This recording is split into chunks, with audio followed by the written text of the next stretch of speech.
A few months after the Russian invasion, Ukraine's deputy prime minister went on TV to talk about the turning point for Ukraine's survival. What was she talking about?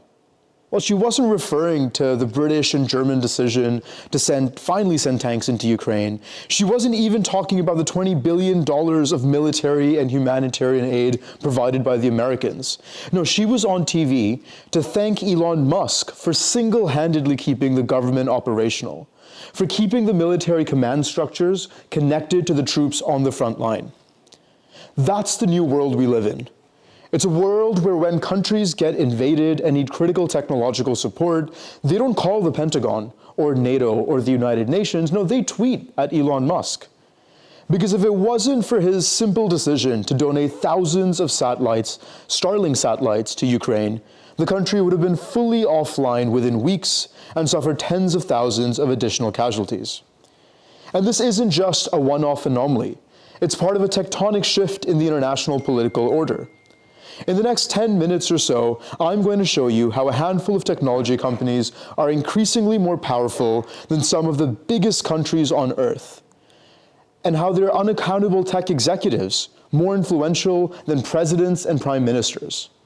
Because in 2024, tech companies are first and foremost geopolitical actors. What does this mean? Well, I think it means three things. First, it means that tech companies have their own foreign policies, their own sense of sovereignty. Gone are the days when companies would just blindly follow their government's lead. And the best example of this is Apple. I'm sure some of you remember the scandalous legal case in 2016 when Apple refused to cooperate with the FBI to unlock the iPhone of the terrorists behind the San Bernardino terrorist attacks in California. Well, if Apple cares so much about the right to privacy, why does it quietly ban apps used by Hong Kong protesters to acquiesce to the Chinese government? Or routinely redraw maps of Ukraine after Russia's illegal annexation of Crimea? Clearly, trillion-dollar companies like Apple aren't afraid to forge their own foreign relations, to almost act as pseudo-sovereign entities. And this is even true within domestic politics. Social media platforms like Facebook and Instagram have become the world's collective soapboxes, petition sheets, and meeting halls. At the end of the day, it's these very companies that decide whether or not to support an entire political movement. They decide consciously how they deploy algorithms that will change the course of the most important elections. Remember 2016, when Facebook conspired with Cambridge Analytica to abuse the private data of 87 million people, leading to the election of Donald Trump? Part of the problem is that governments already treat these tech companies, CEOs, as if they were statements. Microsoft's president, Brad Smith, is widely recognized more as a global ambassador for the tech industry than a corporate executive. After all, he makes speeches at the General Assembly, and he argues that people shouldn't think of Microsoft as a mere tech company, but rather as a digital Switzerland, a benign, neutral, sovereign power. He even says that Microsoft is more akin to an international humanitarian actor, just like the Red Cross, because it acts as a first responder in cyber attacks. The glaring inconsistency, however, is that we know that that's not the whole truth. For instance, for years we've known about the confidential documents leaked by Edward Snowden that demonstrated just how clearly Microsoft was colluding with US intelligence agencies like the NSA and the FBI to spy on its own citizens. And it's not just Microsoft. When Mark Zuckerberg travels to another country, he's received with the pomp and circumstance of an official state visit. When he went to France, for instance, the French President Macron freed up an entire day just to welcome him to the Élysée Palace. Or in a totally different context, when Israel wants to legitimize its position in Gaza, their prime minister calls Elon Musk to visit the country, not just for a highly televised photo op, but also to lobby him for control over Starlink's internet terminals in Gaza. And second, tech companies are deciding the future of war. I spoke about Starlink before, but there's all sorts of tech companies supporting Ukraine in its war with Russia. In fact, just before the war had begun, the Ukrainian government had already migrated the entirety of its digital infrastructure outside the country into offshore servers hosted by Amazon. Moreover, Ukrainian leaders will be the first to note how crucial Microsoft has been in the cyber protection of both government and civilian networks against Russian attacks. Even Google is helping out in unique and interesting ways. It created air raid alerts and an app for it to protect Ukraine citizens against Russian bombardment, whilst also distributing its cybersecurity software for free to government entities and to businesses. The problem is, however, that at the end of the day, these are still corporations with commercial objectives in mind.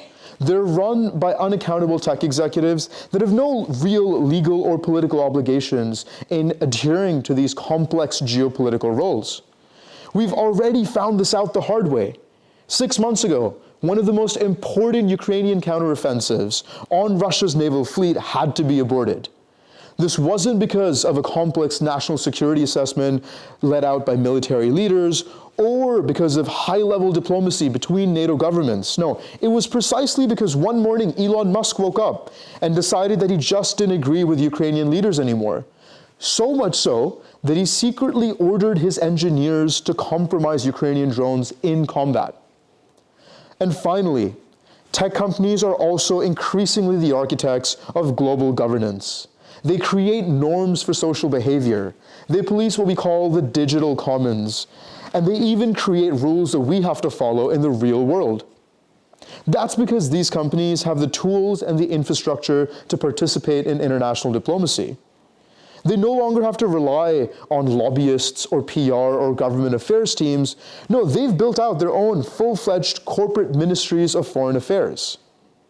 In just the last few years, Microsoft has opened a full-time office at the United Nations, both in New York and in Geneva, just like any other sovereign country.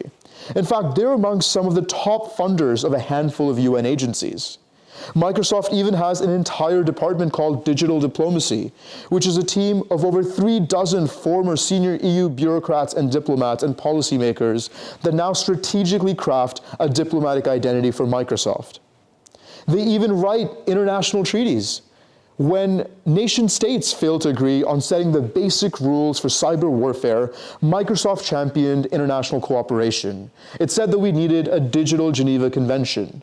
And instead of focusing on countries, it put together a coalition of companies, 150 of the world's largest tech firms, to agree on 4 core principles of cybersecurity. And governments realize just how important some of these tech firms are. In fact, one of the biggest revolutions in modern diplomacy has been the phenomena of tech embassies. These aren't just symbolic positions or mere consulates in San Francisco. These are full-fledged diplomatic missions. Over 30 countries in the last 5 years have adopted them, headed up by so-called tech ambassadors, whose sole purpose it is to represent and negotiate with tech giants the same way that they would negotiate and represent their interest to any head of state. If you're going to take away just one thing from this talk, I want you to remember that in 2024, tech companies are at least as powerful as the biggest countries on earth, and their CEOs at least as influential as most heads of state. After all, they're called upon by national governments to assist in foreign wars. They operate social media platforms that give rise to entirely new political movements. They fulfill critical functions of national security, and they even have their own corporate ministries of foreign affairs. Ladies and gentlemen, there is a new map of power in the modern world that is no longer defined by geography, by control of territory or oceans, but rather by control over flows of data, of social media, and to put it bluntly, by a handful of tech executives. Thank you very much.